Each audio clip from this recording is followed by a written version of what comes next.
আজকে আপনাদের কাছে একটা সত্যি কথা বলি। ঠিক আছে। হচ্ছে আমার জিএফ, তার বুদ্ধিগুলো হচ্ছে ভাই আমার জাঙ্গিয়ার মতো। হ্যাঁ, জরুরি থাকাটা জরুরি, কিন্তু ভাই দেখানোটা জরুরি নয়। আর আমার যে জিএফ আছে না, তার ন্যাকামো বোকামো ভাই তার তো শেষই নাই। এই তার বোকামোটা হচ্ছে তার বেড়ার মতো, দেখাতে চায় না কিন্তু তাও ফাঁক ফুঁক দিয়ে বেরিয়ে যায়।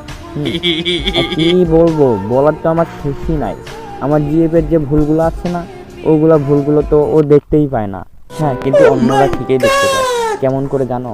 তা ওই যে তার যেমন রাস্তা দিয়ে যেমন হাঁটতেছে না, হাঁটলে যেমন তার পিছনটা দেখে মানুষ, ওই রকম ভাই ও দেখতেই পায় না, কিন্তু অন্যরা ঠিকই তার ভুলগুলো দেখতে পায়। তাহলে বলো, এই জিএফ থাকা মানে না থাকাই ভালো। কি আর বলবো। কাহার বিরুদ্ধে বলতেছি? এরপরে দেখবেন সকালে একদল লোকে বলবে তাহেরি বালানা।